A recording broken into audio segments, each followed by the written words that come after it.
வணக்கம் நண்பர்களே. இன்னைக்கு நாம மேனுவல் டிரான்ஸ்மிஷன் கார்ல கட்டாயம் செய்யவே கூடாத 5 விஷயங்களை பத்தி பார்க்க போறோம். இந்த தவறுகள் உங்க காரோட ஆயுள குறைக்கும். இப்போ லிஸ்ட்ல நம்பர் 1. நீங்க ஒரு சிக்னல்ல நிக்கிறீங்க, அதுவும் ஒரு சாய்வான பாதையில். அப்போ பிரேக்க பயன்படுத்தாம கிளட்ச மட்டும் லைட்டா பிடிச்சு லைட்டா ஆக்சிலரேட்டரை தட்டி காரை முன்னாடி பின்னாடி நகர்த்திக்கிட்டு இருக்காதீங்க. இது உங்க கிளட்சில தேவையில்லாத உராய்வை ஏற்படுத்தும். நீங்க கிளட்ச ஆன் ஆஃப் பண்ணும்போது கிளட்ச் ஸ்ப்ரிங் மேல அழுத்தத்தை கொடுக்கறீங்க. முக்கியமா பார்க்க வித்தியாசமா, அதாவது ஸ்டூபிடா தெரிவிங்க. நீங்க ஒரு மலைப்பாதையில சிக்னல்ல நிக்கிறீங்கன்னா பிரேக்க பயன்படுத்துங்க. பிரேக்குகள் காரை அசையாம பிடிக்கிறதுக்கு தான் இருக்கு. ராக்கிங் பண்ணி கிளட்ச வீணாக்காதீங்க.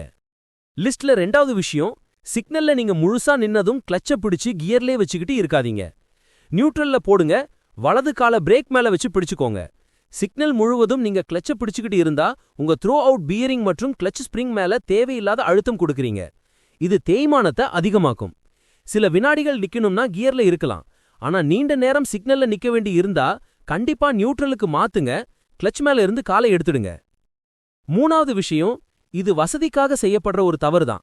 கியர் லீவர் உங்க கை ஓய்வுக்காகவும் கிளட்ச் பெடல் உங்க கால் ஓய்வுக்காகவும் இல்ல.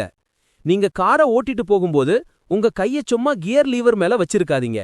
கியர் லீவர் என்பது டிரான்ஸ்மிஷனுக்குள்ள இருக்கிற ஒரு பகுதியோட நேரடி தொடர்புல இருக்கு.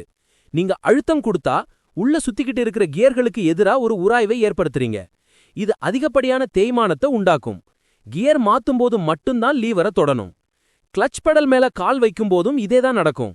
நீங்க சாதாரணமா அழுத்தம் கொடுத்தா கூட கிளட்ச் டிஸ்க் லேசா பிரிய ஆரம்பிக்கும். இதனால கிளட்ச் உராய்ந்து சீக்கிரமா வீணாகிடும். அது மட்டும் இல்லாம இதுவும் த்ரோ அவுட் பியரிங் மேல அழுத்தத்தை கொடுக்கும். கால் வைக்க டெட் பெடல்னு ஒன்னு இருக்கு, அதை பயன்படுத்துங்க. 4வது விஷயம், டவுன் ஷிஃப்ட் செய்யும்போது ரிவ் மேட்சிங் செய்யாமல் இருப்பது. இப்ப நான் 4வது கியர்ல 2000 ஆர்பிஎம்ல போறேன். நான் 3வதுக்கு மாறணும்னா ஆர்பிஎம் அதிகமாகணும். ஆனா நிறைய பேர் கிளட்ச மட்டும் அழுத்திட்டு கியரை மாத்துறாங்க.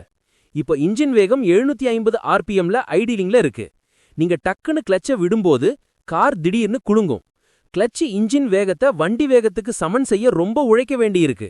இது கிளட்சில தேவையில்லாத தேய்மானத்தை ஏற்படுத்தும். ரிவ் மேட்சிங் செஞ்சு பாருங்க, கியர் மாற்றம் ரொம்ப ஸ்மூத்தா இருக்கும். நீங்க ஒரு ஸ்டிக் ஷிஃப்ட் காரை ஓட்டுறீங்கன்னா ரிவ் மேட்சிங் ரொம்ப முக்கியம். கடைசி விஷயம், காரை பார்க் பண்ணும்போது நியூட்ரல்ல மட்டும் விட்டுட்டு ஹேண்ட் பிரேக்கை மட்டும் நம்பாதீங்க. சும்மா நியூட்ரல்ல இருக்கிற ஒரு காரை யார் வேணா தள்ளிட்டு போக முடியும். இல்லனா வேற யாராவது கார் இடிச்சா கார் உருண்டு போய் சேதத்தை உண்டாக்கலாம். நீங்க எப்பவுமே காரை நிறுத்திட்டு முதல் கியர்லயோ அல்லது ரிவர்ஸ் கியர்லயோ போட்டு ஹேண்ட் பிரேக்கையும் போட்டுட்டு போங்க. இதுதான் உங்க காரை பாதுகாப்பா பார்க் பண்ற சரியான முறை.